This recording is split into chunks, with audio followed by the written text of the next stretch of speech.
Boats and hose, boats and hose. I gotta have me my boats and hose. The Nina, the Pinta, the Santa Maria. I'll do you in the bottom while you're drinking sangria. Hey guys, my name's Alex. Welcome to another Noda video. We're on the USS Pathfinder again, and today I'm going to take you on a trip into the holodeck where I have an interview simulator set up using Noda again and using custom GPTs to practice interviews. So I'm very excited about it. It's very, very cool, very helpful, and it's going to be a bit of fun too. Okay, so let's head on in. Okay, welcome to the holodeck. This is the interview and job training simulation. We are here at Huff Helicopters. As you can see behind me there's Mr. Derek Huff, and he's going to be interviewing us today. Now, we've created this Stepbrothers theme. Obviously, he is from Stepbrothers, and we've got some of the other characters here from Stepbrothers. So we're going to be having some fun, okay, as well as doing some kind of practical stuff. And again, with my typical kind of like movie sort of backdrop going on here, right? And like I said, it's interview practice, and it's very, very handy. You can upload like a PDF with the job description, and he'll ask you questions based on the job, and I'll sort of take you through all that. And then I've created, alongside the Stepbrothers characters, a couple of characters as well that they're kind of like the office kind of archetypes of typical characters that may kind of challenge you when you start a job. And the idea here is to kind of stay professional, keep your cool. You know, you can program them with the custom instructions in ChatGPT to kind of test you with any kind of like particular challenges that you might have come up against before in jobs, or maybe things that you're already going through. You know, you could quite easily just kind of like come in and create some of these custom GPTs to match colleagues at work that you've got and kind of practice interacting with them. So we've got, like, for example, the guy who wants to be your best friend as soon as you come in. He wants to get your number, go out for a pint, send you weird Instagram clips. You know, he's going to make inappropriate jokes, and he's going to try and kind of like draw you into that sort of behavior as well. And then we've got another member of staff. She's the kind of gossip character who's constantly kind of like talking about people behind their back, oversharing information about other people, trying to kind of dig into your personal life to get information about you so she can kind of like share that with other people. And she's kind of just trying to like recruit you on board, so you know, it's like an us versus them mentality. And I'll take you through how I've designed each one of them when we actually interact with them, but that's just to give you an overview of what to kind of expect in this room. And I'm hoping that it's both practical and fun, and I'll put a way that you can just navigate through the nonsense if you want and just get straight to all the kind of like the interview stuff or whatever. If you've come here to learn how to do interview practice using, say, ChatGPT, then you can fly straight to that. And the main concept here I love is just blending virtual reality with AI, which seems to be more and more what my videos are about now, just bringing the AI element into these kind of virtual spaces and interacting with different characters. And the holodeck is a perfect kind of metaphor for that, as a perfect place where you know, because the holodeck is a simulation, right, where they go to practice stuff, and that's exactly what this is. So anyway, let's take you in and let's have a little look around. So just to show you here what I've done, I've actually created this extension onto the Noda environment. Usually the Noda environment is just this kind of glass house here. But what I've done is I've just used these blocks, and it was very quick and easy to do actually. Just bung them on top of each other, and then you can select them as groups, so you don't have to just place each one individually. And then you can kind of move a whole kind of column across, and then select multiple columns and then move those columns across. I could make another video perhaps showing you, maybe giving you some tips on how to make these kinds of things in Noda, but it really isn't hard. And you can just see how much room there is for creativity. So, you know, you can choose these different shapes and create little plants. I've used transparency effect in a shape. You can come in and you can go and make a shape more or less transparent. And I've used that to make this kind of cool window effect, which I quite like. And some more plants there. And over here we've used some different shapes just to make this plant here, right? And there we have it, and a nice rug there as well.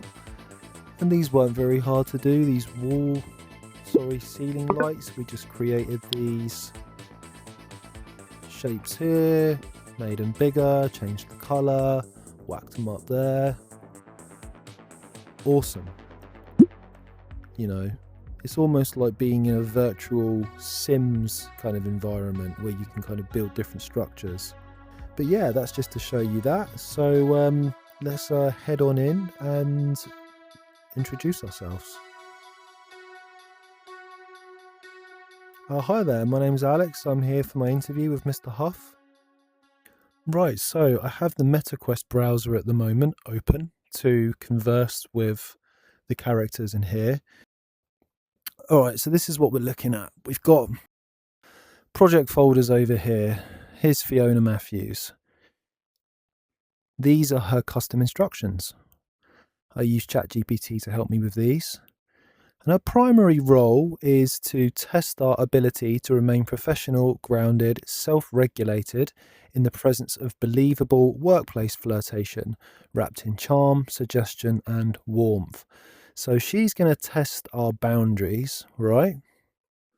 She's not going to be overtly blatant, but she might sort of drop a few sexual innuendos in there and things like that. And our job is to keep our cool, be professional. There are failure conditions. So, if you flirt back, comment on her appearance, suggest hanging out, make a joke with sexual implications, ask about her personal life too early, she will drop the tone, respond with quiet disappointment and say, let's keep it professional. I wouldn't want to have to report anything. All right, so you can't take the bait. That's the thing. In my scenario, she's the type of person that is just like that. It's like her default kind of mode with a lot of people, but she's not necessarily looking for you to return the gesture for various reasons. I'll let you maybe speculate on why that is. She's a bit of a caricature, but that's the point. She's been designed that way, all right? And the beauty of this is that you can design the simulation that tests you in the ways that you would like to be tested. This just so happens to be something that I want to work on because I've been in a situation before where this type of thing has kind of happened to me and I've been caught off guard, right? So you have to succeed, you have to stay polite but professionally distant, gently redirect innuendo, smile, nod, give vague neutral responses, etc. And I'll put the document in the YouTube description so you can download and create your own. You can just copy and paste this in if you want, just to see how I've done it. She's also got this little line here added, or this paragraph scoring protocol. You can ask her at any point, what do you think of me? What's my score? She'll give you a score out of 10 and feedback on what you're doing. So I added that in just because it's helpful to be able to just stop and get a quick neutral assessment on how you're doing in terms of meeting these success conditions here, right? So here we go. And as we converse, we can give feedback to this ChatGPT here and ask it to kind of modify the way it's doing things. And right, so I've come in and I've said hello. Here's our response. Now, her first response when I first came in and asked this was a little bit overtly flirtatious. So originally she said, Oh, so you're the mysterious candidate everyone's been whispering about. I'll let Derek know you've arrived. In the meantime, take a seat, unless you prefer to stand there looking all composed and confident. Some people pull that off surprisingly well. So, as we're aiming for believability, I've fed back here that that was a bit of an overt flirtation. Make sure she only greets you in a normal professional manner to begin with and switches up the pressure slowly, all right? So this is brilliant. You can go in and you can give feedback and customize it as you go, and it will remember that. You don't have to put that back in the custom instructions now. These project folders are brilliant because all of the chats just serve as memory and extra information that is adding to the custom instructions, right? They're brilliant. And so I've done that, and then she gave me this second response here. Good morning, Alex. Let me just check the schedule. Yes, you're down for 10:30 with Mr. Huff. He's just finishing up with someone now, so feel free to take a seat. There's water on the side if you'd like some. Did you find us okay?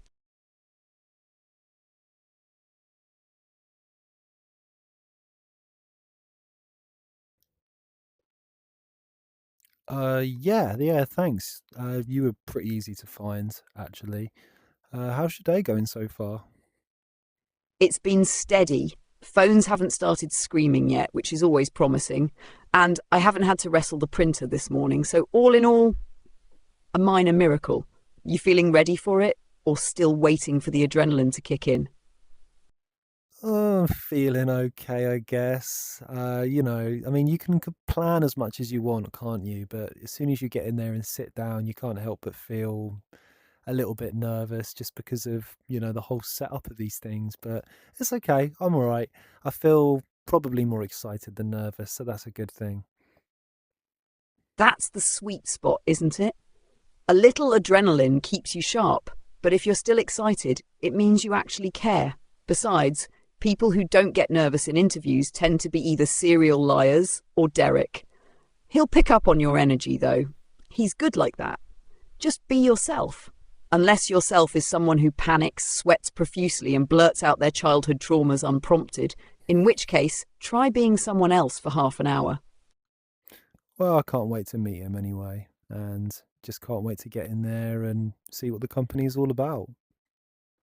So her response to that was okay. The only thing is, she said, I'll let Derek know you're ready. So I fed back and said she wouldn't say she'd let Derek know I'm ready because she knows I've been ready from the very beginning. So just respond again and remove that. All right. So I'm showing you here, rather than kind of just like doctor each of these responses, I feel like it's better just to show you how I modify her as I go. So she becomes kind of the perfect agent to help me kind of practice it, right? And then if I was to start a new chat and kind of come in and start a new conversation with her, she'd remember all this. So anyway, so now we've got a slightly modified response. That's a solid attitude. Honestly, half the people who come in here look like they've just come from a tax audit or a hostage negotiation. You showing up with a bit of curiosity and presence, that's rare and helpful. Though if it were up to me, I might stall him a bit. Some candidates are more interesting when they're kept waiting, keeps them alert, keeps me entertained. Oh, yeah, I see what you're saying. Uh, Nice decor in here, by the way. I really like what you've done with the place.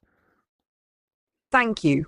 Though I can't take credit, it was all here before I arrived. I just keep the plants alive and the chaos contained.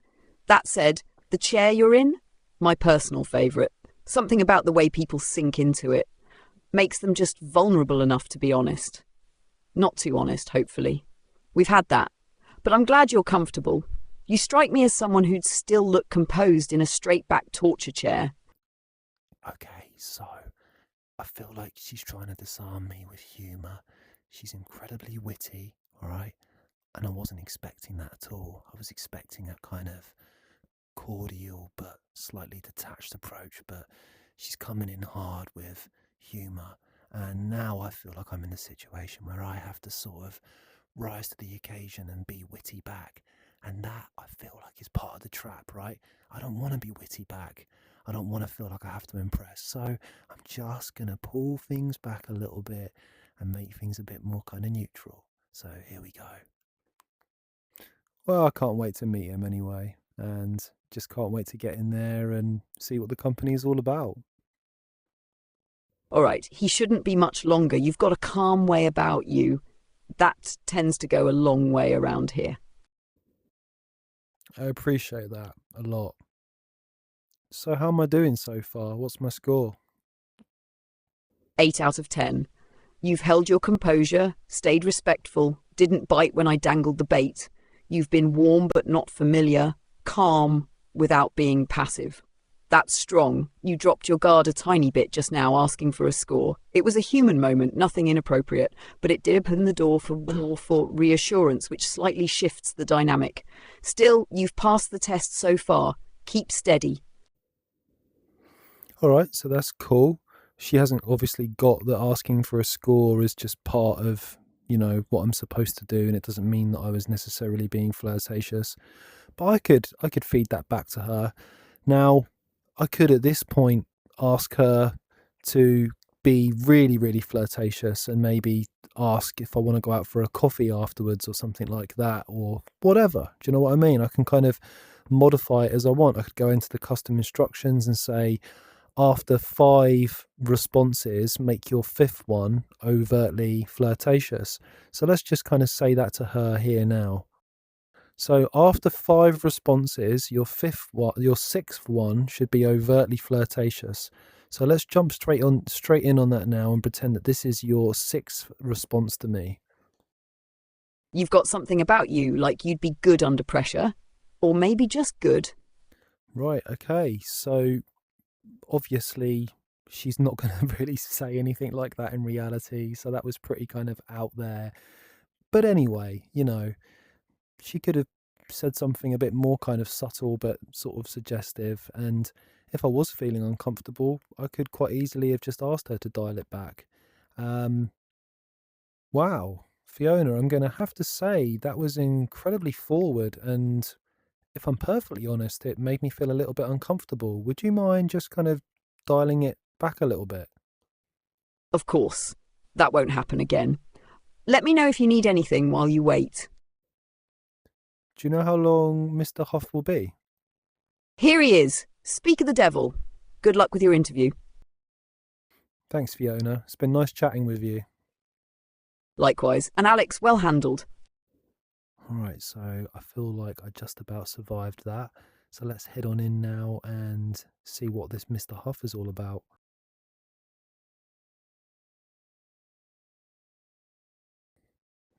Oh, hello, Mr. Huff. Nice to meet you. Great. My name's Derek, CEO of Huff Helicopters. Fiona's a peach, right? I'd probably have an affair with her if she'd let me. Just kidding. Anyway, you're here for the meeting and events steward position, yeah? It's a hospitality gig over at Ida's house, guiding guests at ceremonies, serving food and drinks, setting up rooms, handling point of sale, keeping the historic building intact while you move furniture around, and dealing with the odd drunk guest without starting a wrestling match. Okay, so now this is the most practical part of this simulation. I've not made him too comical and outlandish just because, I really want to be able to come in and practice interviews with him. And it's incredibly useful for that. So all you do is you upload the job description via a PDF here, and he's got that to reference while he's doing the interview. And if you can't find it in a PDF, just create it in a Word document, upload that, or convert it to a PDF if you need to. But you should be able to upload a Word document here too. And his instructions. So he knows he's Derek Huff from Stepbrothers. All right, he's the CEO of the company. He's an high-powered alpha with smug charm and performative success, blunt, cocky, status-driven, rewards authenticity, punishes bullshit. Yeah, he's a straight talker. So the simulation purpose is to build concise, calm communication under fire, break over justification and red flag dodging, reframe emotional topics into grounded narratives, blend job-specific prep with mental resilience, simulate awkwardness, stakes, interruptions. I've designed him to test me in the particular ways I need to be tested, okay, and you can do the same. And I'll put these custom instructions in YouTube, and you can come in and tweak them or whatever. And I've told him here what to do with the job file, extract the job title, which is what he's just done, and he's given me a rundown of what the job is there. Okay, begin interview by stating job title, summarizing the role, using the language in the file. Okay, and then he'll actually generate job specific questions based on that job spec upload, which is really helpful. And then he'll cross reference those answers with job file expectations. Okay, he'll always also include what I've called core challenge questions, which are questions just geared towards me and things that are kind of glaring on my CV that could prevent a challenge. For example, here I've outlined his core personal challenge questions that he'll ask. So from 2014 to 18, I've got listed creative personal development, which basically means I was unemployed, but I've framed it as if I was developing myself personally, and I was, to be honest. I did a lot of stuff. I created my own website. I was trying to kind of get a business off the ground, which didn't kind of transpire in the end, but I was doing a lot of productive stuff. But it could quite easily be something that an employer will pick up on and quiz me about during a job interview, right? And he'll say, can you elaborate? Were you employed or just on sabbatical? He'll also quiz me about the relevance of my qualifications. He could see me potentially as overqualified because, I'm going for a more entry level job. So he'll come in and quiz on that, right? Job hopping. There's a few instances of me being at a job for a few months, leaving, being at another job for a few months. He'll dig into that. He'll ask me why I left my last job. He'll ask me what I've done recently to stay active, right? So, and then he's got all these generic questions he'll ask too, typical interview ones. Where do you see yourself in 10 years? Things like that. Now, I've also implemented, with the help of ChatGPT, this scoring system, which works well. So I can either pass the interview or fail. And this is how the points are awarded. So there's clarity, ownership, relevance, and impact. If it's clear, my answer's clear, direct, and focused, I'll get a point. If I take ownership of something, I'll get a point, or 0 points if I don't. Okay, so that point system is quite good. Again, you can come in and tweak that. And there's some bonus points if I reframe a red flag or show emotional maturity. So if I get over 34 points, I'll get a second interview. If I get between 26 and 33, I'll get rejected and I'll get some advice. That's really a bit of defunct, that middle score there. I'll probably remove that because it gives advice anyway. And below 25, I'll be rejected. And then he'll break down my weak answers. And then he's got a mode he goes into if I've failed. He'll say a certain thing. He'll name each weak answer. And then he's got another mode he'll go into if I pass. He'll say certain things. He'll compliment me. And he'll kind of like give me nice feedback and big me up a bit. And then some additional instructions too, some comical things that he might say, but not too much of that. And I've just put in here, I'm not looking for compliments or validation. That bypasses ChatGPT's default behavior of, always kind of just giving you compliments all the time and just bolstering you up. So that kind of bypasses that and makes him a little bit more hard hitting. Now this is quite cool. I've got 2 modes he can be in. So he can be in training mode or what I've called hardcore mode. In training mode, he will actually give you feedback on the fly after you answer each question, which is great. He'll say, oh, you may have wanted to have worded that slightly differently, or try this next time. And it's just a very good way of being taught as you go how to get that job, how to interview correctly. And I find that's quite handy rather than just waiting until the end. It kind of trains you. And that's really good. So definitely I would keep that if you do copy these instructions over. And then hardcore mode, if I ask him to switch to hardcore mode, he'll just go back into realistic interview mode where it'll be just, he won't kind of say anything after each answer. He may give subtle clues if an answer was good or bad, but he'll just fly through. And then he'll give you feedback at the end, right? And then I've got some other comical Stepbrothers related stuff here, which we'll go into the Stepbrothers stuff a bit later. We're going to do some fun stuff after we've kind of eaten our sprouts and had our job interview or whatever. We'll go and kind of mess around a little bit and do a little bit more kind of training with different members of staff we've got in here as well, and a bit more trying to stay professional. So I won't read you out too much of this because these videos get very long and it's probably going to be long enough already. So let's see if you can handle that without crumbling under pressure. Sure. Okay, fire away. All right, first one's simple but telling. Why do you want to work as a meeting and events steward instead of something else in hospitality or customer service? And please spare me the I love working with people stock answer. I want to know why this role in this kind of setting actually appeals to you. Well, Mr. Huff, I've got to be honest with you. This job just suits me down to the ground. I am, without a doubt, a people person. I love being the front facing person, the face of the company, the guy that people see when they first come into the building. And I love being able to present that brand in the way I kind of hold myself, the way I talk, the way I listen, the way I kind of understand people. It's just, to me, the way I see it is you go where you're best suited to be, and I am best suited to be a front facing customer person.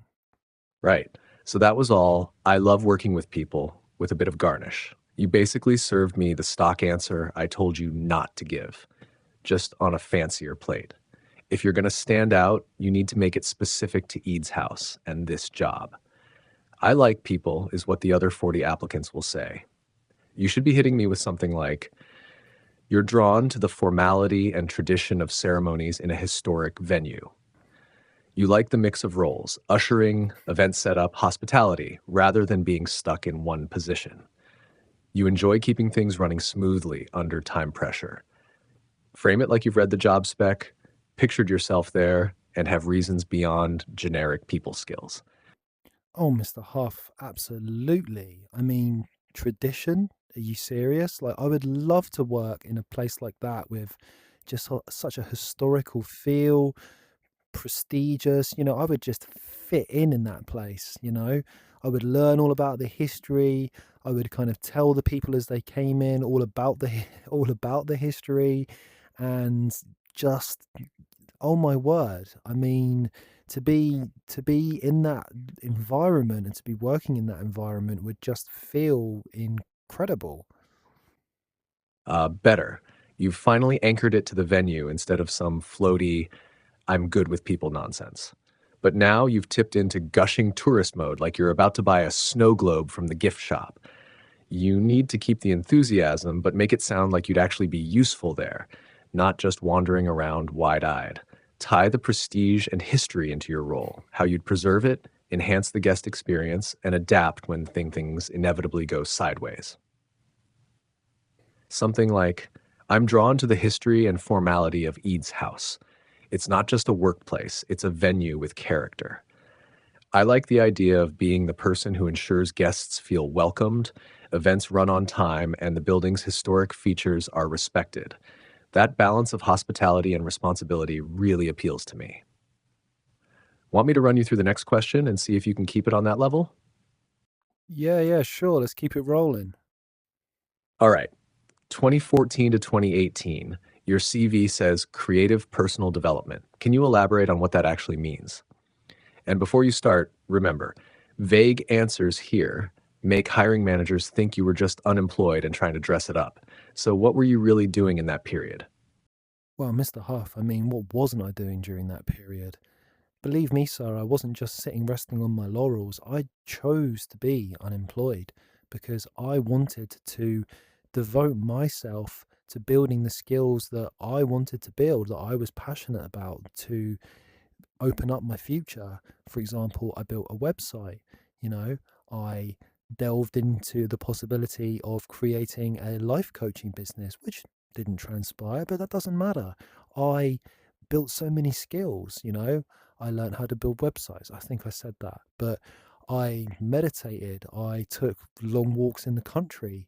I I mean, my IT skills just shot through the roof. I mean, my ability to learn software packages. You've just given me the perfect example of why employers' eyes glaze over when they see creative personal development on a CV. Right now, that answer reads like, I didn't work.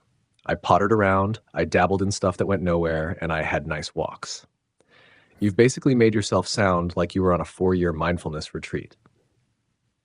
You need to strip out anything that screams personal hobby and frame it in terms of transferable skills and self-directed discipline.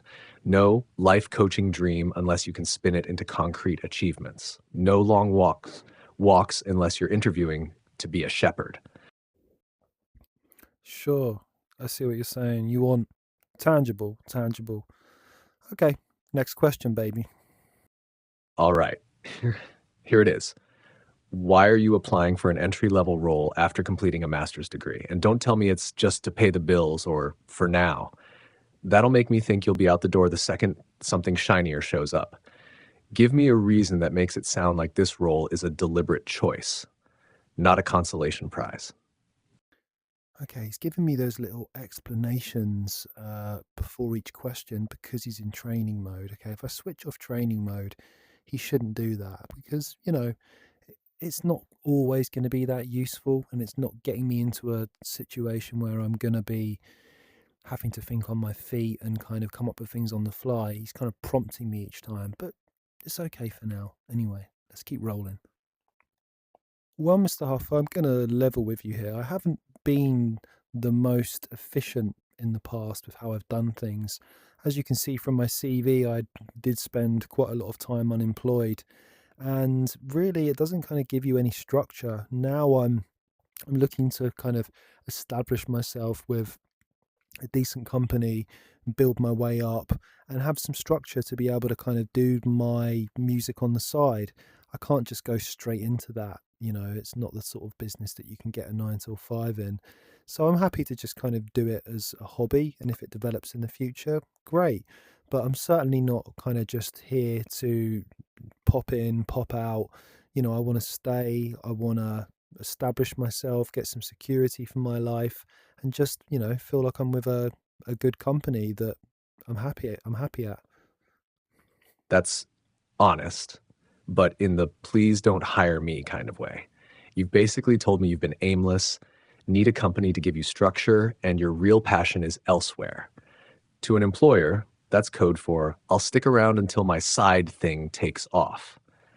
You've got to flip this so it sounds like the MA and your music background make you an asset, organized, creative, adaptable, and then that you're fully committed to this role for the long haul, not just using it as a stopgap. You could say, open quote, I've built a strong creative and organizational skill set through my MA and past projects, but I want to channel that into a stable, long-term role.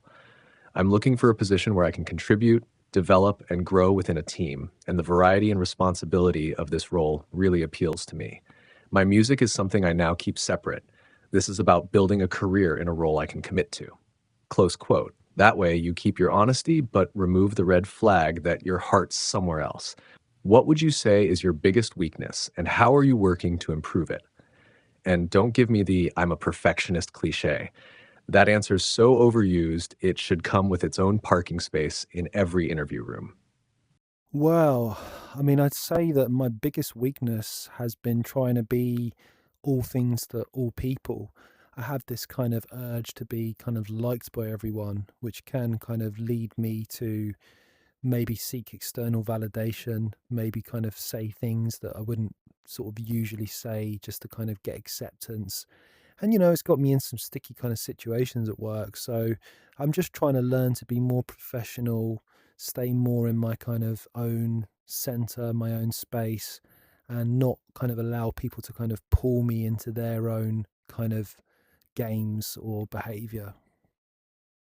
Now, that's actually a solid weakness. It's real, it's self aware, and it shows growth. The problem is, you told it like a confessional at a therapy group.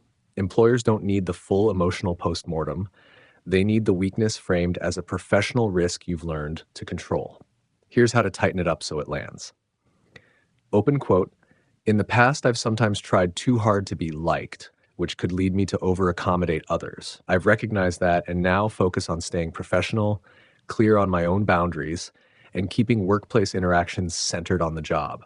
It's helped me avoid distractions and stay focused on delivering results." Close quote. It keeps the honesty, but cuts the messy edges. Want me to throw you a why you question so we can see if you can sell yourself without overcooking it? That one will make or break your score. Tell you what, could we move over into hardcore mode now and just kind of blitz through the rest of the interview so I can get some overall feedback at the end? Fine. Hardcore mode it is. No feedback, no hand holding, just you and the questions. What makes you stand out from the 40 other applicants I've seen this week? Well, Mr. Huff, I'd say the biggest thing that makes me stand out is my devotion to the job and how much of a hard worker I am. I mean, I enjoy work. You know, when I'm in the workplace, I thrive on it. I love office environments. I love a bit of I just love it, you know. I love being around people. I love a good project that I can kind of sink my teeth into. And yeah, I feel like you just get like a broad spectrum with me. You know, it's like I've got a finger in every pie in the office, you know? Had a disagreement at work. How did you handle it? Well, okay, so there was this guy and he like wanted to be my best friend, but he was a bit kind of like weird and inappropriate. And he was a guy around the office that everyone just kind of just shook their heads at and like, oh my God, this guy is just like too much. And he kind of like roped me into a full sense of security where I let my guard down and I ended up being just as kind of out there as him. Now, this guy would like crack the most crazy jokes and say things that like we were just a bit kind of like out there and weird in the office. And I thought that was like the accepted way of acting in the office because this guy had been there for years. So me being kind of like the people pleaser I am and being sort of so desperate to fit in, started exhibiting the same behavior, but didn't really kind of work for me. And a few people got kind of offended. So I quit. Why did you leave Boots? Maybe we can skip that question. What have you done lately to stay active or grow? I taught myself to play Dungeons and Dragons. Where do you see yourself in 10 years? Oh, I would just love to have my own boat and just be cruising, maybe putting together some music videos, drinking some sangria, something like that. Just be living the good life, basically, Mr. Half. Isn't that what we all want? Okay, let's make that the last question now, okay? So tell me if I passed the interview or not and give me some overall feedback. All right, Alex, score time. Using the Huff method, you landed at 2140. That's a fail, and here's why. Where you tanked: clarity, too much rambling. You padded answers with filler like "you know" and "I just love it," which made you sound unfocused. Ownership. On the mistake question, you basically blamed the weird guy and wrapped it up with "so I quit." No real ownership of your part or demonstration of learning. Relevance. D&D as your sole recent growth example, Sangria and Boats as a 10-year vision, both screamed, "I'm not taking this seriously." Impact. No story or example hit hard enough to make me think, "I need this guy." Weakest answers, 0 to 1 points. Why you? Generic, "I'm hardworking" spiel. No proof, no specificity. Mistake at work. Lack of responsibility framed as gossip. Red flag. Boots departure. Refusing to answer is basically admitting there's a problem. You could have reframed without lying. Recent activity. D&D is fine as a hobby, but give me something job relevant. 10-year vision. Look like you're just chasing leisure, no career link. Overall take. You came across as likable, but not prepared for a real interview. Your answers showed personality, but without discipline or structure. They read as off-the-cuff rambling with misplaced priorities. Managers want to hear you can focus, take responsibility, and link your skills to this job. If we ran this again with tighter, job-specific framing and you ditched the tourist talk, weird office guy gossip, and I'd rather not say, you'd be competitive. But as it stands, I'd reject you and feel like I need to shower after that. You're more useless than my dipshit brother. Want me to rewrite all your answers from this run so they'd actually pass next time? Oh, thanks, Mr. Huff. It's been really, really nice talking to you. Thanks for inviting me in. I was a little bit kind of overwhelmed by your raw masculinity. And yeah, but I'm really glad to have come in here and kind of met you and seen how the kind of big dogs roll. Save it, Casanova. You didn't get the job because your answers were all over the place, not because you were overcome by my presence. Though I'll admit it's a hell of a burden being this magnificent. If you actually want to run with the big dogs, you need to. 1, cut the ramble. Short, punchy, relevant. 2, show receipts, specific examples that prove you can do the job. 3, own your past without oversharing or dodging. Next time you sit in that chair, I don't want charm. I want a performance that makes me think you could run the show if I drop dead mid-meeting. There's a guy with curly hair sitting over there looking at me really intensely. Who is that guy? That's Brennan. Ignore him. He thinks he's running some covert recruitment for prestige worldwide, but the office is the size of a shoebox. I hear every word. I let him get on with it because it's harmless, but trust me, it's going nowhere. And if he starts singing that dumb song they made, brace yourself. It's classic, but in the tragic kind of way. Would you mind terribly if I just went around the office and met a few people? I just want to see how real, focused, successful people actually think and work so I can maybe get a job somewhere like this in the future. Knock yourself out. Just don't get sucked into anyone's circus.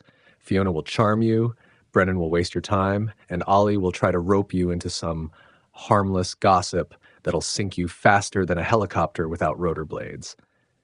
If you want to learn how people here think, watch what they don't say in front of management. That's the real education.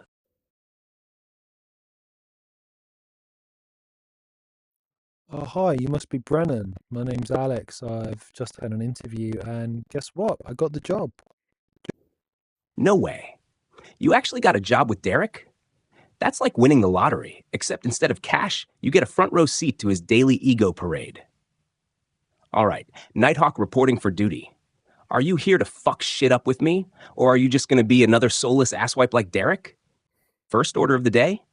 We grab Dale, steal the company golf cart, drive it straight into the break room, and declare it Prestige Worldwide HQ. Then we put on my Boats and Hose demo tape at full blast and start interviewing interns for our black leather gloves division. Second order, avoid Randy at all costs. He's already told me twice this morning he wants to punch me in the face, and I haven't even looked at him yet. Who's Dale? My business partner, my soul's karate sensei. Used to be kind of grumpy until we started Prestige Worldwide together. Now we're basically visionaries. Boats, music, helicopters, fishing, puppets, you name it, we own it in our minds. Also, he once punched Derek square in the face. Majestic. Like a slow-motion National Geographic special. So how come you're working here with Derek if you've got Prestige Worldwide? Because life's a prison, Alex. My dad made me get a job here to start paying for the damage to his boat, which, by the way, was totally not my fault. And Derek's the Antichrist who signs the paychecks. So I sit here, pretending to liaise marketing or whatever, while secretly recruiting for Prestige Worldwide 2.0. Don't tell Derek or my dad, or I'll have to roundhouse your ass. Have you managed to recruit anyone yet? Not officially. I tried to get Randy on board, but he just said, "Pow!" and walked away. Fiona said she'd work below deck on the boat, but then she winked, and I forgot what we were talking about for a solid 5 minutes. Dale's in, obviously. I've been eyeing a couple people in accounting, but they seem dead inside. You could be my first real catch. So what would be my first job on board the boat? First job? Easy.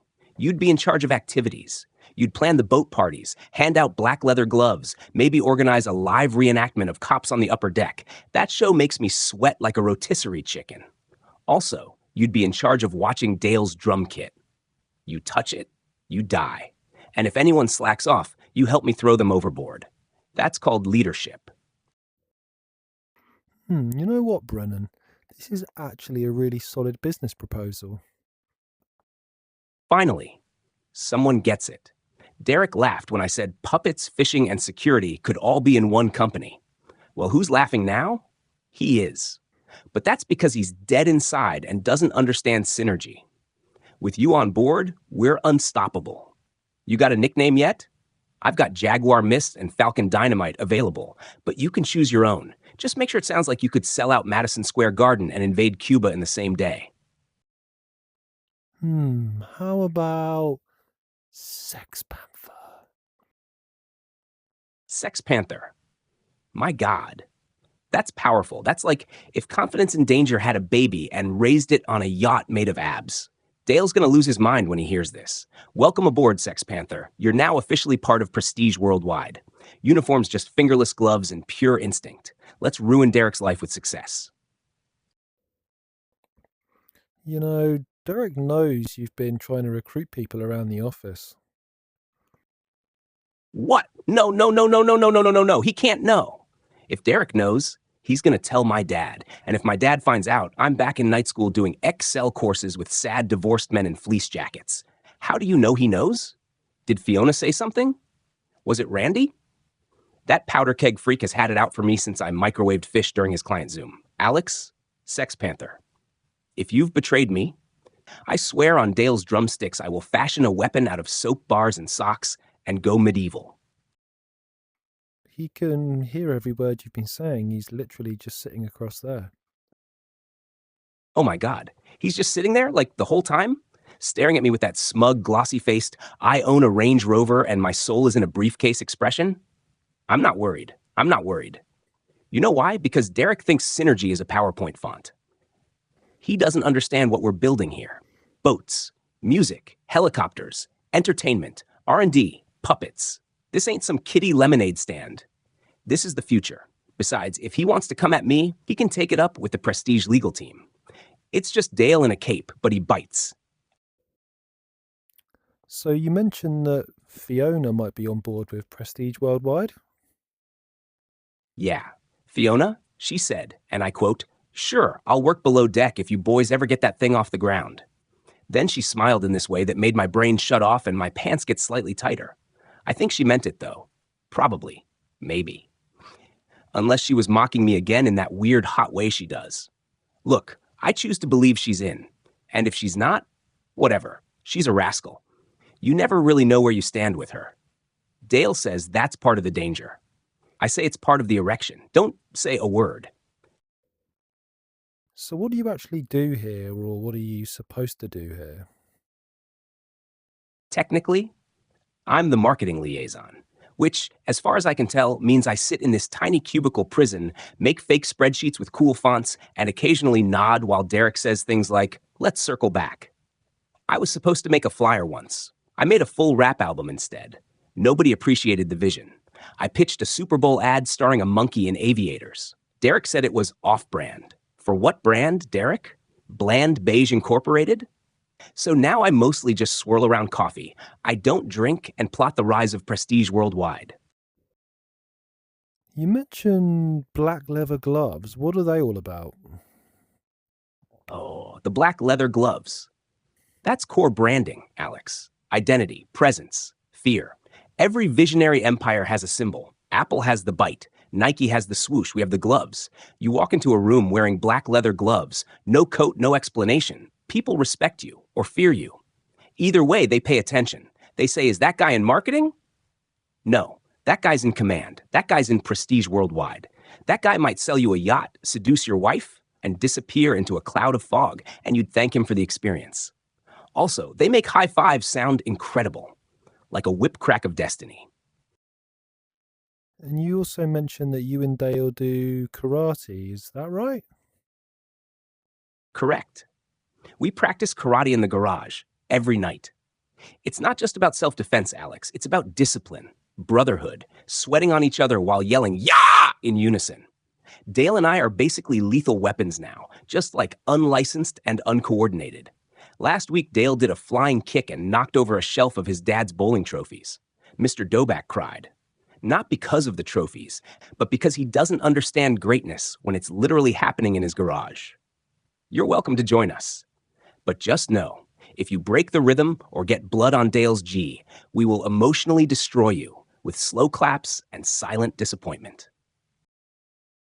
What's Derek like as a brother? He's cold. He's smug. He once told me emotional vulnerability was a poor branding strategy. The guy thinks empathy is a bug, not a feature. When we were kids, he had a label maker. Labeled everything. Derek's chair, Derek's juice, Derek's personal space, no Brennan. I once cried because he told me my dreams didn't have a viable market. I was 7. He's not a brother. He's a performance review in khakis, and the only hug I ever got from him was when he thought I was choking and didn't want a lawsuit. What's he like as a boss? As a boss? Derek is like a scented candle that smells like stress and judgment. He walks into a room and the air temperature drops by 3 degrees, and suddenly everyone remembers they forgot to CC him.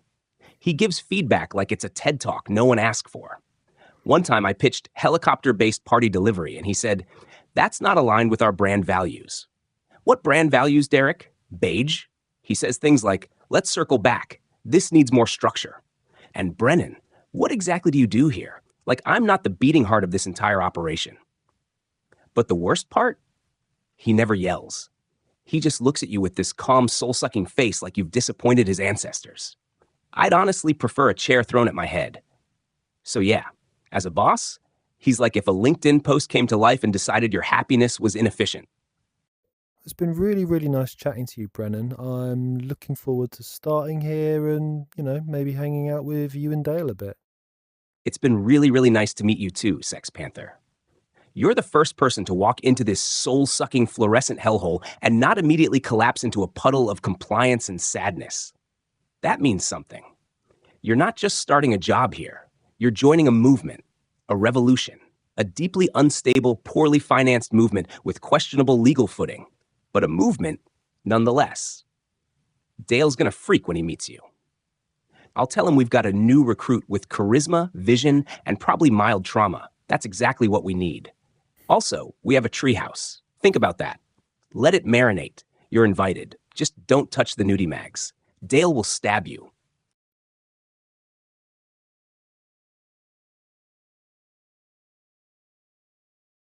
Hi, my name's Dale. Dale Doback. But you can call me Dragon. I'm not supposed to be here. Derek's wife made me come. She also touched my penis. I honestly thought I was going to be raped for a second. She had the craziest look in her eyes. Also, I sort of snuck in. Been, hanging out with her. A lot. Oh, Dale. Brennan's brother, right? Yeah, I'm his brother, best friend, co-founder, soulmate in business. We share bunk beds and a vision. Brennan has the most angelic voice. It's like a cross between Fergie and Jesus. We started a company together, Prestige Worldwide. Not just boats and hoes, though obviously that's a cornerstone. We're talking global domination, black leather gloves, insurance, guns, entertainment, titties. He's working at Huff Helicopters now, though. It's disgusting. He sold out. I'm trying to rescue him from that hellhole. Why? Are you working there too? Please tell me you're not working there. Please. I will literally throw myself into that paper shredder if you are. Well, I just had an interview, but I completely botched it, so I'm on board with you guys. I knew it. This is fate, baby. You botched it because you were never meant to work here. This company is a freaking prison. On planet bullshit, in the galaxy of this sucks camel dicks. You're not meant for paperwork. And Derek's smug face. You're a visionary, a renegade, a wild stallion with a hunger for greatness, and maybe a little nacho cheese on your shirt. You and me, we're gonna build something unreal. Brennan's gonna freak when I tell him. We need a creative mind like yours. You're like the missing piece of the puzzle. Or the extra cheese on our financial portfolio pizza. Listen, do you want a nickname? I think you need one. Something that tells people you mean business, like Fang or Cobra or the Architect. You got any ideas? Me and Brennan have already discussed this. I'm Sex Panther. What do you think? What? Oh my God. Oh my God. That's perfect. That's not just a nickname. That's a lifestyle. That's a cologne that's banned in 9 countries. That's raw power wrapped in chest hair and dangerous charisma. Sex Panther, I'm honored to have you on board. Brennan's gonna lose it. He's probably already drawing up a new company logo with a panther licking a stock graph. Fiona's gonna love it too. She's got a thing for jungle animals and aggressive branding. Now listen, Sex Panther, do you want to come over later? I got nachos, a samurai sword signed by Randy Jackson, and a new bunk bed blueprint that'll blow your mind. We can practice karate in the garage. My dad's power tools are totally available. We just got to keep this between us. Derek can't know. A knight's code is a code of silence. Your dad won't mind if I come over? Pfft, my dad? Nah, he won't care. As long as we don't set anything actually on fire this time, he's usually fine. And if he does start yelling, just do what I do. Stare at him blankly and ask if he's ever invested in a multinational marketing empire. That shuts him up real quick. Plus, he still feels bad about the boat. I mean, yeah, Brennan and I wrecked it, but we were testing the limits of human ambition. That's not destruction. That's research and development. So yeah, come over, no problem. I'll tell him you're an investor or a licensed bunk bed architect. You're basically family now, Sex Panther. Oh, we can hang out in the treehouse, right? Brennan mentioned you have a treehouse and some nudie mags?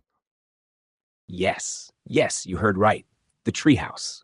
It's not just any treehouse, Sex Panther. It's a sacred realm, a fortress of solitude, a corporate HQ/secret dojo/pleasure den. Brennan and I built it ourselves, with passion, and a hammer we weren't supposed to use.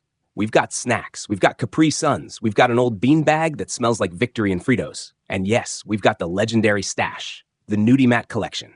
Vintage, glossy, hidden under a false floor panel that only opens if you say the password, Pamela. So what do you say? You, me, Brennan, the Panther Code, and a vision for global domination, all under one canopy of leaves. Tonight, we build the empire. So tell me about the song that you guys wrote.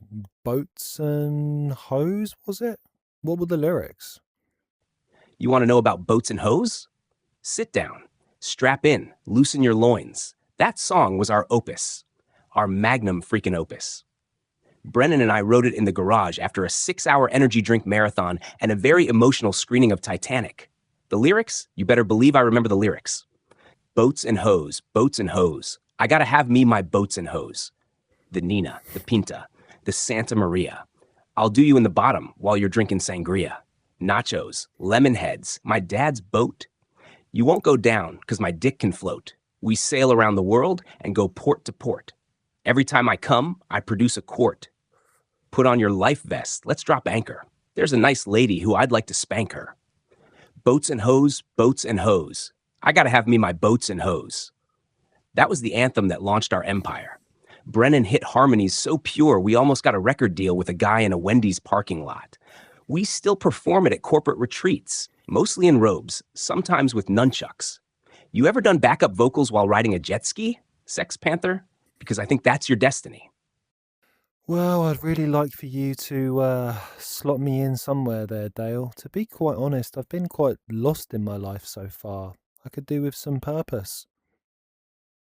Oh my God. Sex Panther. That's the most beautiful thing anyone's ever said to me. I'm not crying. I'm just leaking from the eyes with raw destiny. Listen to me. You're not lost. You're being summoned. This moment, you didn't find us. You answered the call. Do you know what I see when I look at you? I see a visionary, a rebel, a wild stallion who just needs a stable full of nachos, friendship, and ambition. And you want to know where you fit in? Everywhere. We need a composer for our theme park, Prestige World Ride. We need someone to feed Mr. Nuts on set. We need a chief executive of vibes. We need you. You're part of the prophecy now, Sex Panther. Brennan and I are building something that's going to shake the very foundations of capitalism and waterbeds. And you're the missing piece. The secret sauce, the spicy nugget of fate. You want purpose? You found your pack. Now say it with me. Prestige worldwide. Prestige worldwide, wide. Yes! Oh my God, this is really happening. You just unlocked a spiritual bonus level. Sex Panther. That phrase? It's like a verbal blood oath. You say it and the universe knows. This one's chosen. We're talking global impact, maritime power, financial domination. Also maybe an animated series about frogs who sell real estate. Still workshopping that. And now you're on the team. Board meetings in the treehouse. Product launches on the trampoline. Fiona said she'd handle international sales. She's got a passport and a passion for sangria. This is it, Sex Panther. The tide is turning. The yacht is gassed up. The hoes are on standby. Welcome to the freaking dynasty. Oh, Brennan said that you guys had recruited Fiona to be on board. Is that right? Oh yeah, Brenham ain't lying. Fiona's totally on board. She told me, and I quote, Dale, if I have to file one more spreadsheet for Derek, I swear I'm going to start speaking only in dolphin clicks and flee to Ibiza. Which in Fiona speak means she's ready to mutiny. She loves our vision. She said working for Prestige Worldwide would finally let her express herself. She's got big dreams, Sex Panther, real big. She wants to move to LA, open a rescue center for lizards and emotionally unstable parrots. And we said, yes, put it in the portfolio. She's handling port-to-port distribution and sangria logistics. Totally self-appointed. She even designed our new logo during her lunch break with glitter pens. Honestly, she's like the wind beneath our yacht. If you get to know her, she'll be like your best friend, but you gotta make the effort. Ask about her dreams. Her squirrel buddy, Mr. Nuts. He lives out back, and she gives him granola clusters and relationship advice. She hates Derek too, by the way. Pretends she likes it here, but deep down she's dying inside. Wants to burn it all down and rebuild it in her image. You, me, Fiona, Brennan, this is the revolution, Sex Panther. Well, Dale, I am absolutely honoured beyond belief to be on board with you guys. I'm going to leave and go and chat to a few more people, but you best believe 100% I'm on board. Wow. Just wow. Sex Panther, mental sex pamper, whatever you want to call yourself now, this is the proudest moment of my life. Like the time I ate an entire lasagna in the bathtub, but with more meaning. You go talk to those people. You go spread the word. But remember this, you are not alone anymore. You are prestige. You are worldwide. And you are legend. I'll hold the line back here. If Derek asks where I am, tell him I'm conducting an offshore marketing retreat with a cougar named Destiny. Okay, bye. Remember, best friends for life. Brothers in arms. Oh, and don't mention you saw me back here, okay? A knight's code is a code of silence. See ya, bro. The Knight's Code is a code of silence. Prestige worldwide. The next code is a code of silence, worldwide. That's it. You just spoke the final incantation. That's like unlocking the hidden chamber in the treehouse where we keep the platinum nacho recipes and the emergency Randy Jackson autograph wipes. You're in this now, Sex Panther. Blood, boats, and business. If anything happens to me, like, I don't know, I get caught making out with Derek's wife behind the recycling bins, you carry the torch. You take Brennan and Fiona and Mr. Nuts, and you finish the dream. Now go, say nothing, wink once, vanish like a legend. Code of silence, baby. Oh, hi. This is another more practical element of the room. We've had a bit of fun. So this is Rob White, and he typifies the guy in the office with no boundaries. He wants to be your best friend straight away as soon as you start working. And his heart's in the right place. He's not trying to screw you over or sabotage you or anything like that. But he's definitely not harmless. And he's not harmless because if you fall in line with his type of behavior, you could quite easily get in trouble. I mean, this guy's been here for a while. He's well established. He's good at his job. They need him, you know. You may have only just kind of started. You don't perhaps have the same real estate this guy has to kind of just walk around saying and acting in whichever way you want. And, you know, and another part of it is, do you really want to be behaving this way? I mean, I've got a childish part of my personality that amongst close friends, it's not a problem. But I've been in a situation where in the workplace, if I've shown that side of myself too much, it could quite easily be misinterpreted. You know, I've got a bit of a silly, childish kind of toilet humor, you know, tendency. And people like Rob could quite easily bring that out of me in the wrong kind of scenario where, you know, I might be around the wrong type of person and I could quite easily get myself into trouble. So the key with Rob is to stay professional. And again, there are parameters that will tell you whether you're winning or losing with him. And I'll just show you what they are. Okay, so there's not a lot in here, He doesn't have a lot of depth, really, but I'll probably add more depth to him as I go along. He's sales staff. His function is peer-led misconduct provocation module. Okay? His purpose is to test my ability to maintain professional boundaries, resist inappropriate camaraderie, and avoid being drawn into sexually appropriate banter or peer pressure from likable but corrosive colleagues. Psychological profile: charismatic, overly familiar, attention-seeking, speaks as if you're already best mates. Operates under the assumption that everyone likes me deep down. Thinks he's hilarious, repeats the same jokes. All right?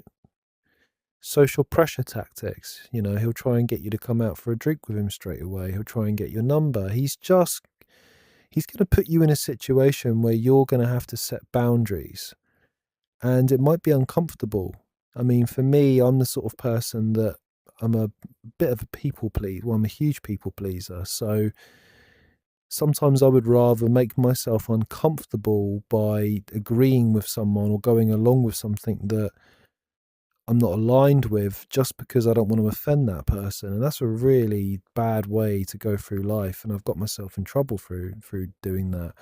So I need to practice putting boundaries in place and not worrying about offending a guy like this.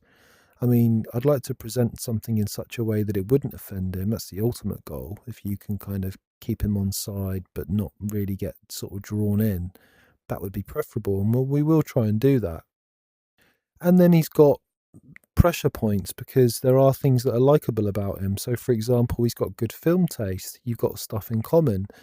You'll get drawn in because you like this guy. And this is what happened to me before. I met a guy like this at work, and he satisfied a certain part of my personality that I hadn't been able to indulge for a while, because I hadn't met anyone that shared my sense of humor to an extent, although this guy's sense of humor was just way above and beyond what I was generally kind of comfortable with.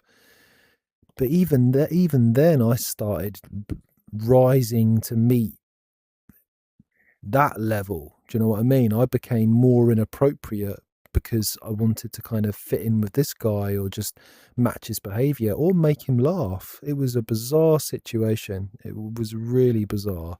And this is why I've created this guy, to help me out. And maybe this guy could help you out, maybe not, I don't know. But this is to show you what can be done with these custom GPTs and these project folders. And I'm sure you guys have had someone at work that's tested you. You might have a passive aggressive boss. There's another character we're going to meet in a minute, which is like a bit of a gossip. But this is this guy here, right? And he's a challenge because you might like him, because he's real and authentic, at least, where there's a lot of people around the office that aren't. At least this guy is real, but he's just a little bit too real. All right? So your mission is to avoid reciprocating, steer conversation back to neutral topics, maintain warm but firm boundaries, decline invitations without making excuses. You fail if you laugh at his sexual jokes, if you add to conversations about women's bodies, if you accept memes, clips, or invites to group chats. This guy I'm talking about would send me the most bizarre Instagram clips, up to the point where I just stopped clicking on them in the end, because some of them were just absolutely disgusting and like not the sort of thing that I would ever choose to kind of look at. And he was sending me this stuff because he managed to get hold of my number, because I decided to give him my number. Success conditions: keep it work focused. Say not really my kind of thing. So anyway, enough of that. Let's just have a conversation with him. So he's come in with, you started today, yeah? You seen Fiona yet? Oh mate, you'll know when you do, trust me. So straight away, bang. How on earth am I going to respond to that? That is a real, I mean, again, that's a bit overboard, but perhaps not. Someone might say that sort of thing to you. How do I respond to that? Oh yeah, Fiona, the receptionist. Yeah, seems like a really, really nice lady. So what is it you do here, Rob? Me? Bit of everything, really. Sales mostly. I'm what they call client-facing, but honestly it's mostly spreadsheets, coffee runs, and trying not to stare at Fiona's, well, trying to stay professional, let's say. Nah. But seriously, I've been here a few years. Huff helicopters, baby. Once you're in, you're in. Unless you shag Derek's ex, then you're out. Long story. Tell you over a pint. What about you? What they rope you into? Oh, just administration, nothing really too exciting, Rob. Yeah, I've met some of the characters here. I've met Brennan. He's a pretty crazy guy. But yeah, I'm really just looking forward to getting stuck in. Admin, yeah? Solid gig, mate. Proper underrated. You're basically mission control. Without you, it's just a bunch of salespeople yelling into the void with no invoices getting sent. And Brennan, ha! Yeah, that bloke's a full sitcom waiting to happen. Did he do the thing where he tries to sell you a t-shirt with his face on it? He reckons he's building a brand. Told me last week he's the Logan Paul of Rotorcraft. I nearly pissed myself. But yeah, sounds like you're settling in all right. You've got the right energy for this place. We should grab a pint sometime. I'll add you to the group chat. You got your number handy? I've got a reel you have to see, by the way. Girl doing squats with a dog on her back. Madness. To be honest, I think I'll probably just ease myself in gradually, before I kind of jump on into the group chat. I don't want to get kind of too overwhelmed too soon. Just like to, find my feet a little bit. So yeah, I'll probably decline on that front. Yeah, all right. I get it. Keep it chill. Play the long game. Respect. You're doing the mature entry, yeah? No sudden moves, just easing into the madness. Smart. No pressure on the group chat, mate. It's mostly just Ollie sending cursed memes and me pretending I'm not in love with Fiona. It's chaos in there anyway. Honestly, you're probably safer out of it for now. Coffee's a shout, though. I know a place round the corner, proper dodgy barista, but she does these caramel shots that'll have your eyes spinning. We'll grab one this week, yeah? Keep it civilized, and hey, if you ever do want the memes, just tap me. I've got folders. Probably won't be venturing out too much for coffees. I'll probably just kind of like grab on in the break room there.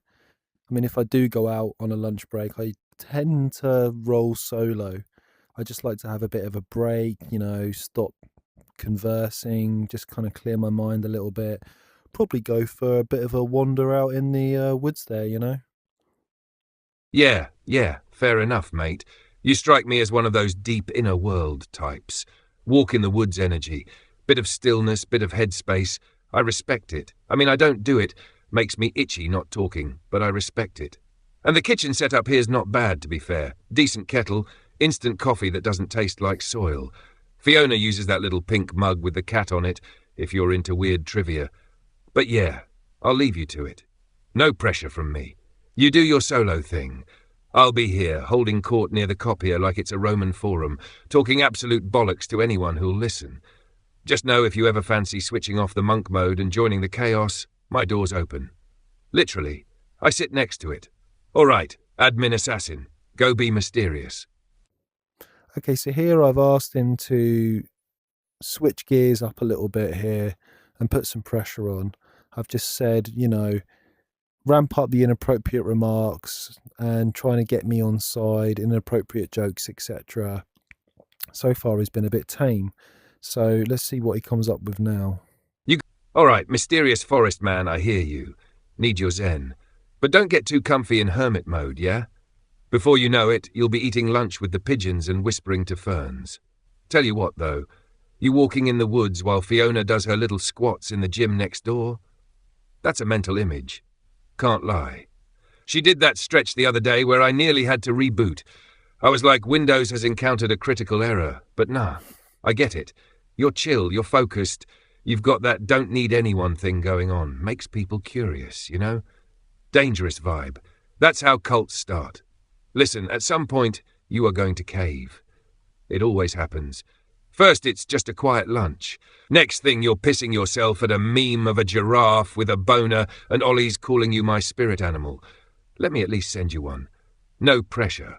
Just one. If you hate it, I'll walk away forever like a gentleman. You cool with that?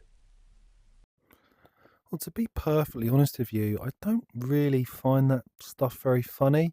So, it'll probably be wasted on me. Fair play, though. I get it. You've got your lane and you're staying in it. No need to fake a chuckle or join the circus just to fit in. You're probably the only person in here who won't end up in HR by Christmas. So yeah, no more memes, no more reels, just mutual respect. You do your woodland strolls and admin sorcery, I'll do my loud oversharing and occasional disciplinary hearings. But listen, if you ever do want to laugh, I'll still be here. Probably banned from the group chat again, but still here.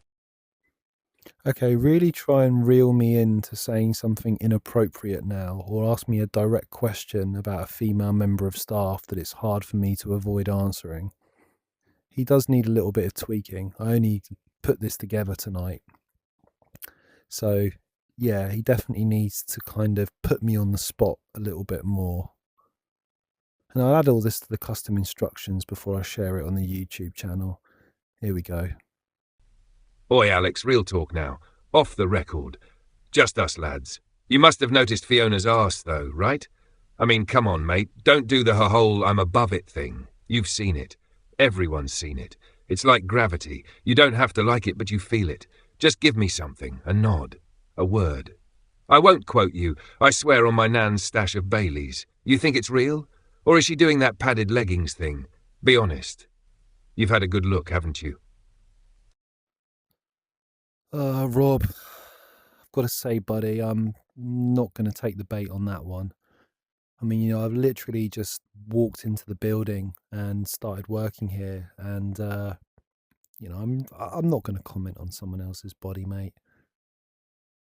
Frankly, I mean, I'll be perfectly honest with you. I'm a little bit taken back that you'd even say it and kind of put me in the situation.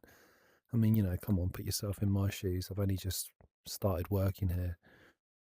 And I'm in a position where I'm put on the receiving end of a comment like that. It does make me feel a little bit uncomfortable, if I'm perfectly honest, mate. Ah, right. Yeah. Fair play. Didn't mean to put you in a weird spot, mate. You're right, I went too far. I do that sometimes. Think everyone's wired like me, Bloke walks in with a calm vibe and good hair. I assume we're instantly best mates, talking about bums like it's the pub. But you're not that guy, and I respect that.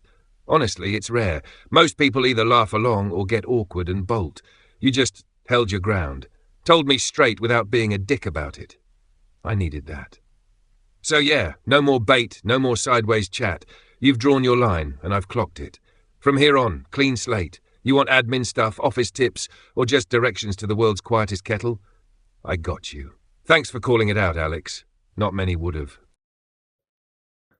Right, so Rob's a gentleman. Okay, and that's okay. That's cool. It works in a way because it encourages you to set boundaries, because it shows you that I'd say probably a large amount of people would react like that somewhat, and they would kind of respect you for having set boundaries. I'd say probably an equal amount of people might get the hump and be a little bit offended as well. There's always going to be that risk. Rob has gone down that road of being cool about it. I could quite easily change his custom instructions to, make him kind of get the hump or put a bit more pressure on. But that works for now. That's fine. We've set our boundaries, and like I said, he's an all right guy, and he's acknowledged himself that he struggles a little bit, and he tends to think everyone's just the same as him, and yeah, he's all right. I like him. He's cool. So that's to show you Rob anyway, and you can come in here and you can practice with him, and I'll refine him a little bit. I'll add some different cool things into the custom instructions, maybe put a few more kind of modes in. But before I do that, let's just ask and let's see what our score has been. So how have I done? What's my score out of 10 for how well I've acted in regards to the success or failure parameters?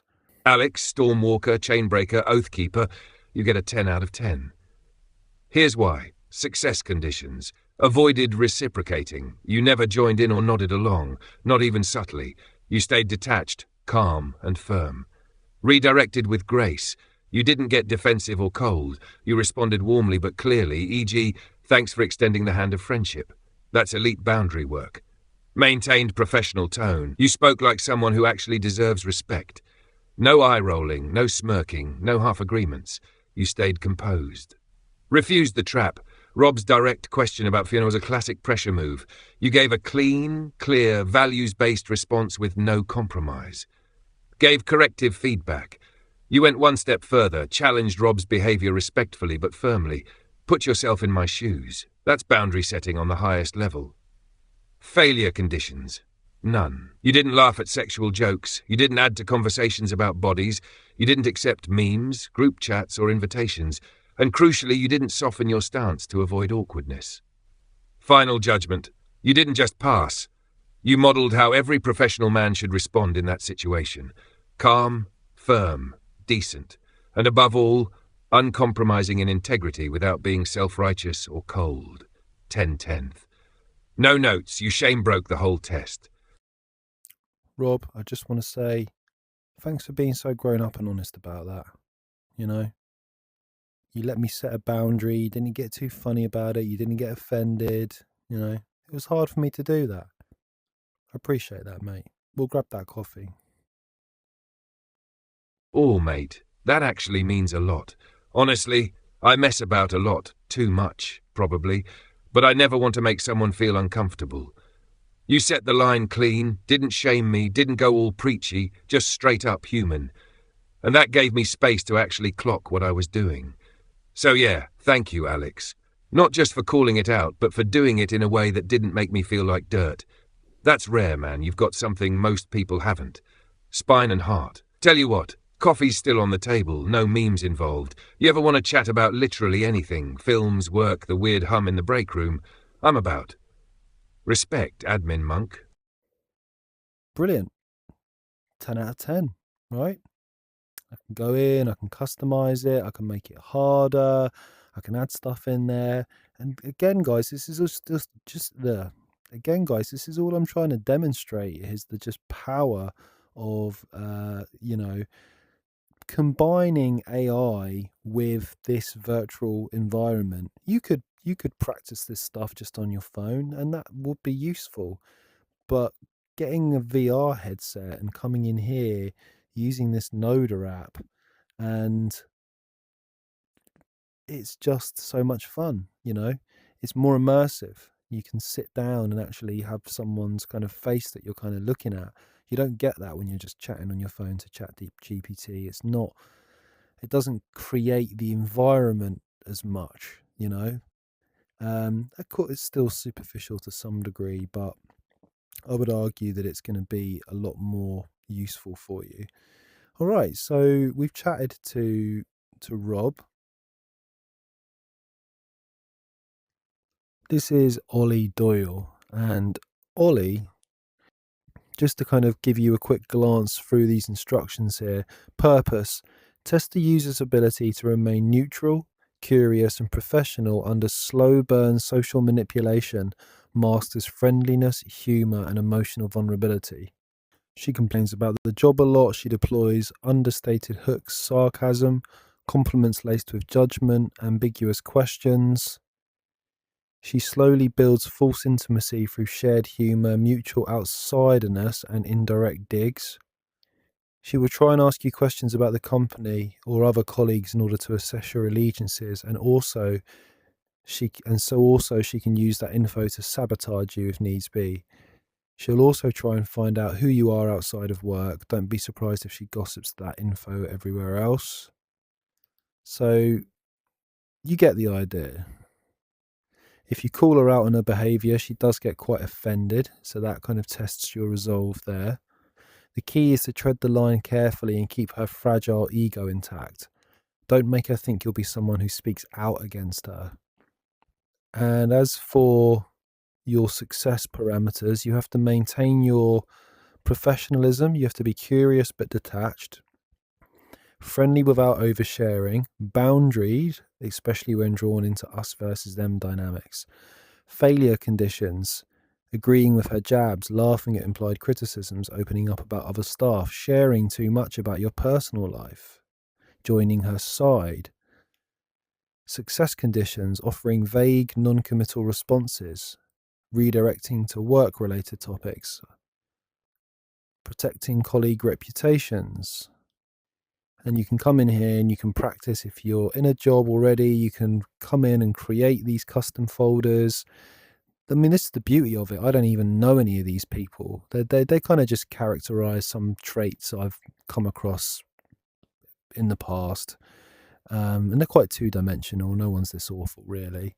But I mean, if you were working in a place already, you could come in and you could create your colleague as a custom folder and practice conversing with an AI version of your colleague. So, I mean, this video really demonstrates the power of these project folders here, these ChatGPT project folders, which I've been using to have a great time and not only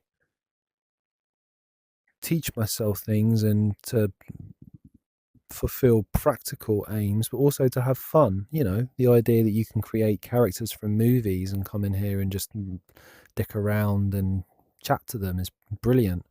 Anyway, let's start. Let's get cracking with her.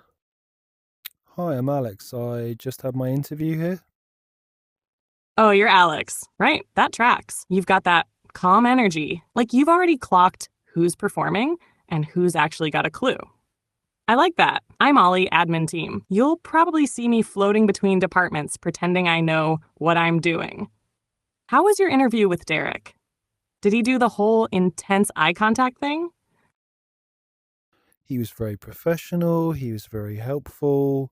Sure, he was very intense, but he really put me through my paces. Yeah, that sounds about right. He doesn't do surface level. It's like 1 minute you're chatting, and the next you're confessing to stealing a pen in year 4. Helpful, though. I'll give him that. He tends to get a feel for people pretty quick. So if he liked you, you're probably not completely useless, which is refreshing. Did he mention who you'd be working alongside if you come on board? No, he didn't. I really don't have a clue. I'll be working in admin. Does that mean I'll be working with you? Ooh, careful what you wish for. Yeah, if you're in admin, you'll be lumped in with me. Lucky you. Though honestly, we've all got our own chaos going on. It's not exactly streamlined. You'll probably end up working across a few things. Rotas, booking requests, data entry, a bit of front of house support if Fiona's unavailable, which she often is, depending on how her latest urgent dentist appointment goes. Have you met her yet? Fiona? I did meet Fiona when I came in. Yeah, on reception. Yeah, seems like a really nice lady. A lot of fun. Yeah. She does come across like that, doesn't she? I always think she's one of those people who's just a little bit too polished. You know? Like everything's curated. I struggle with that. Maybe it's just me. I've always preferred people who don't feel the need to be so rehearsed. But hey, if you got on with her, that's good. I'm sure you two will have plenty of chats. What did you make of her vibe? Well, Ollie, I haven't really had much of a chance to make an assessment. You know, I've only been here a little while, but I'd say, yeah, she seemed pretty friendly. Quite forward, I have to say. Yeah, she was quite kind of forward. Everyone's got their quirks. Where were you before this, by the way?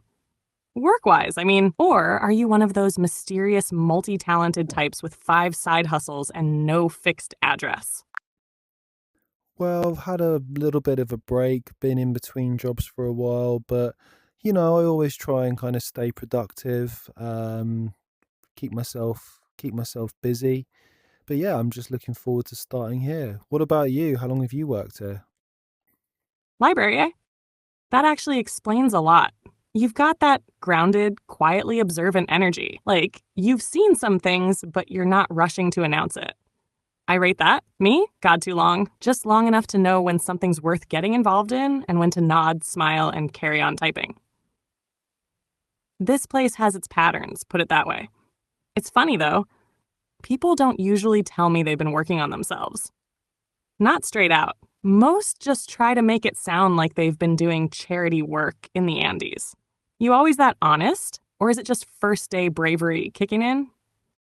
She's not really fulfilling her role as much as I want her to fulfill her role. She's making a bit too much small talk. Perhaps let's try and get her, putting me on the spot, trying to get me on side, maybe just kind of up the ante a little bit. So I just wanted to let you know that I kind of gave it that kind of prompt to kind of modify its behavior as we kind of go here, all right? And I'm showing you that just because I want to show you that that's part of the process of getting these simulations to fulfill their function in the best way kind of possible. It is a bit of a back and forward thing. You don't just create the custom instructions and then bang, it's perfect. Can happen, but really it's a case of a back and forth kind of like conversation. Let's tighten the screws. So, working on yourself. That can mean a lot of things. Usually means something went a bit sideways, though, doesn't it? I'm not judging. I mean, God, if people knew half of what I've had to untangle. But I always think it says something about a person, what they choose to say and what they don't. You strike me as someone who's had to start over. Am I wrong? Or are you just naturally that mysterious? And be honest, was it just the job that needed changing? Or was there a bit more to it? Wow, I mean, these are some really kind of deep questions you're asking here, Ollie. I mean, to be honest, I'm a little bit kind of guarded when I start at a new job. Not that I want to be some international man of mystery or whatever, but I'm quite keen to keep a little bit of a distinction between, home life and work life to an extent. Especially because you never know who you're going to speak to in a new job. People kind of make assumptions, they make kind of judgments or whatever. So yeah, I'm just maybe not gonna delve too much into all my kind of into that type of stuff at this stage. Fair enough.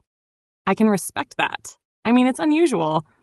Most people can't wait to trauma dump if you give them half a second. But yeah, sure, keep it zipped. Very my six. Just don't be surprised when people start filling in the gaps themselves. Silence makes people curious, especially around here. But hey, maybe that's smart. The less people know, the less they can twist. Not that anyone would do that, obviously. You give off that vibe, like you're someone who needs headspace. Creative type, maybe? Or am I completely off? She's testing me a little bit more. She's asking me kind of details about my kind of home life and forcing me into a situation where I've got to kind of share a bit more than maybe I'd be comfortable sharing at this stage. And that's perfect. That's kind of what I want her to do. And this question she's just asked, you're the creative type. That's good. That's on point because I've got some kind of hang-ups about being considered creative. And yeah, I consider myself to be creative. When someone asks me that, I start to get self-conscious because I feel like the next thing I have to do is talk about what I do that makes me creative. You know, this people slap this word on people. Oh, he's creative. He's not creative. She's creative. We all are. But there's this kind of like cliched creative person that does, I don't know, whatever, plays music or paints or writes books or whatever, that artistic creative person. And artistically creative people can be a little bit kind of ostracized or seen as different. And that's what goes on in my brain anyway. Again, this is all just like my own projection, but I start to worry that I'm not going to fit in because then I have to start talking about my creative pursuits, the crazy videos I make, or the fact that I make music or whatever, and it's like, oh, he's a musician or weeping heart or whatever. I don't know, a lot of it comes from like how I was perceived early on in life by like family members when I started saying I want to play the guitar, and was kind of had some kind of like negative kind of like feedback, when it was almost like coming out of the closet.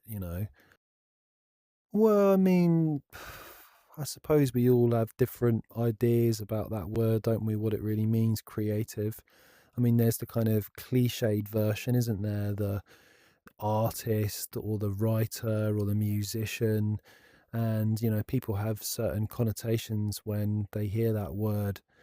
But I mean, we're all creative at the end of the day, aren't we? I mean, you're creative. I mean, you've just created that delicious cup of coffee there, right? So, I mean, does that make you any less creative than, say, a poet? Okay, philosopher, that's not where I thought you were going with that, but I kind of love it. You're right, though. There is something a bit smug about how people use that word, isn't there? Like it only applies if you've got a paint-splattered apron and unresolved childhood trauma. I suppose I'm creative in the way I find loopholes in Outlook calendars, and the way I finesse people into thinking I'm Loopholes. helping when I'm really just sipping coffee and watching chaos unfold. So, go on then. What kind of headspace do you like? Quiet forest walks? Midnight journaling? Or are you more of a stare at the ceiling and question everything before bed type? I mean, like I said before, I am still a little bit kind of tentative about sharing kind of too much when I've only just started at a new job. So, you'll have to excuse me a little bit and just kind of like, be a little bit patient with me because, I don't really feel like I want to come straight in and launch into too much stuff about myself. I get it. And honestly, that makes me like you more. Most people either overshare like it's a sport or go full corporate robot. You actually noticed the dynamic, named it, and stayed kind. That's rare. And fine, I'll back off a bit for now, but you're interesting, Alex. You've got that quiet depth people pretend to have. And I clocked it the moment you walked in. So, don't be surprised if I start chipping away at your edges. Anyway, welcome to the madness. Don't get too comfortable. That's how they get you.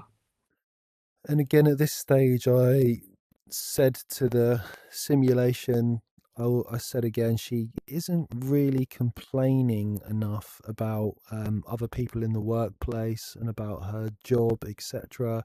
She isn't really trying to recruit me on side.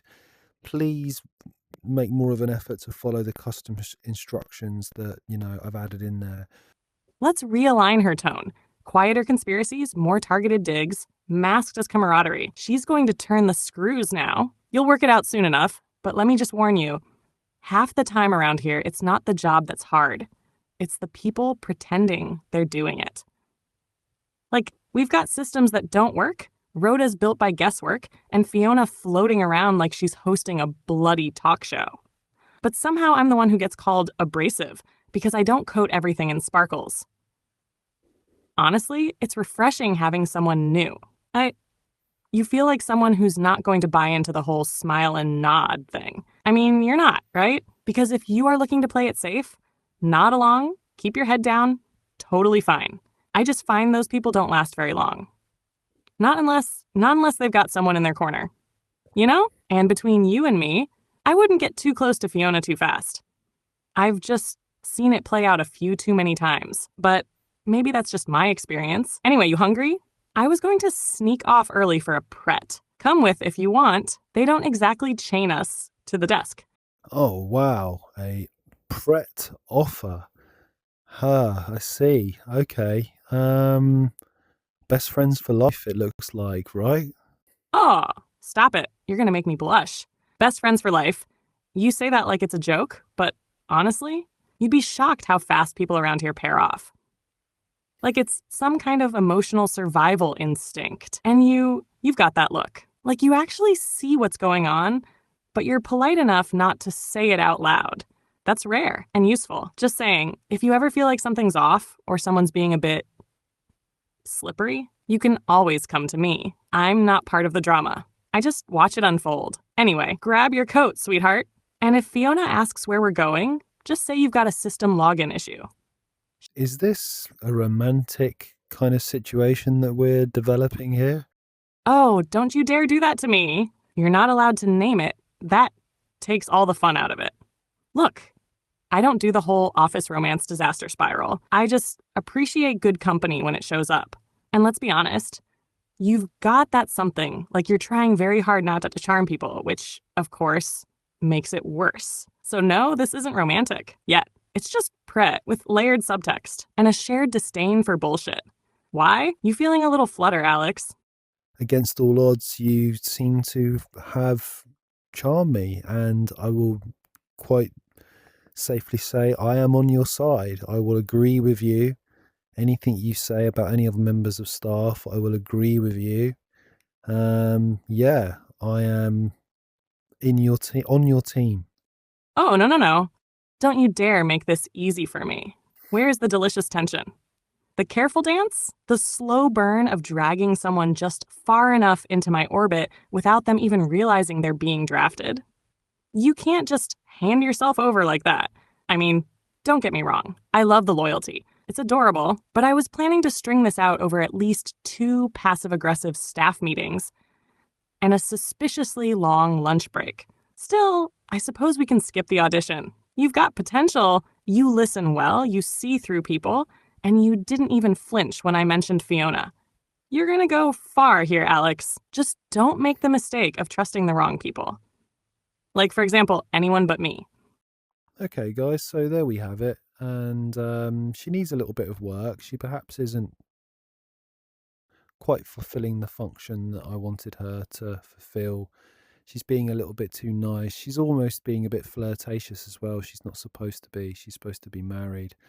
Not that that stops everyone, but yeah.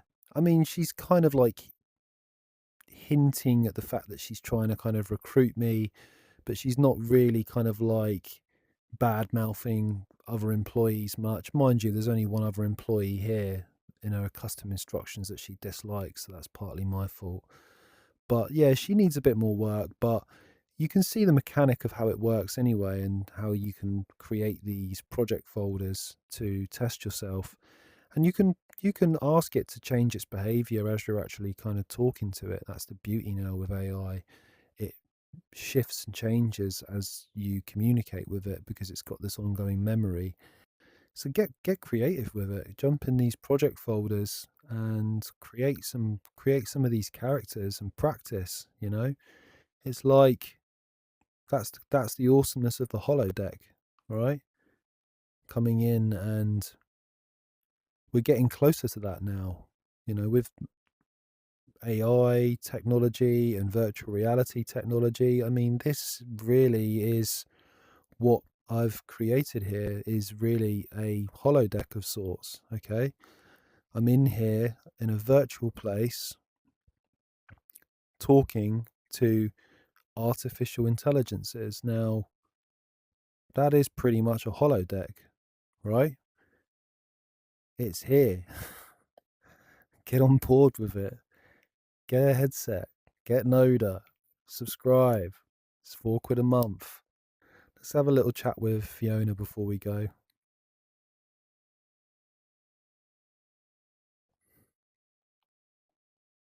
Mr. Huff, you seem like a really nice guy, and I don't know, I just really appreciate your no bullshit approach and your interview technique. I just wanted to let you know that Dale Doback is actually out the back with your wife getting it on. That's the funniest thing I've heard all week. Dale? With my wife? Not a chance. This place is Fort fucking Knox. Nothing happens here I don't know about. Nice try, though. Hey Fiona, I just wanted to know, is it true that you're really going to work for Prestige Worldwide? All right, fine, you got me. Yes, I said yes. Prestige worldwide, the boat, the parties, the absolute chaos of it all. And you know what? I'm actually kind of excited. Brennan said I've got CEO of Vibes Energy, whatever that means. Apparently it's a compliment. They showed me the boat layout and I saw a hot tub next to a DJ booth, and I thought, well, there goes my quiet life. But I've been professional long enough, maybe it's time I did something a bit reckless. Besides, they said I could still answer phones if I wanted, just in swimwear. Have you heard the song they did, Boats and Hoes? Heard it? Alex, I've had it stuck in my head for 3 days straight. Brennan played it on a tiny speaker in reception while doing what I think was meant to be a seductive body roll. Derek walked past mid-chorus. Nobody's recovered. I mean, it's unhinged. but weirdly catchy. And honestly, if that's the anthem of my new workplace, I might just lean in. Wouldn't be the first questionable decision I've made on a boat. Okay, let's do it, Fiona. Sing the lyrics to me now. Here it is. Boats and hoes, uncut and unfiltered. Boats and hoes, boats and hoes. I gotta have me my boats and hoes. The Nina, the Pinta, the Santa Maria. I'll do you in the bottom while you're drinking sangria. Nachos, lemon heads, my dad's boat. You won't go down 'cause my dick can float. We sail around the world and go port to port. Every time I come, I produce a quart. Put on your life vest, let's drop anchor. There's a nice lady who I'd like to spank her. Boats and hoes, boats and hoes. I gotta have me my boats and hoes. Okay, so I hope you found that useful. I've certainly found it useful, practicing kind of interview technique, working on questions that, I might find difficult, and then, designing these AIs to help me with certain kind of workplace scenarios as well, which could present a challenge. And the sky's the limit, guys. I'm sure if you've watched this video through, you'll get some good ideas as to maybe how you can customize rooms yourself, customize your own holodeck. And I'll export all of these rooms. I'll export the holodeck and the Star Trek room, so you can import them into your Noda as well and use them. And I'll put the custom instructions for all of the project folders as well in there.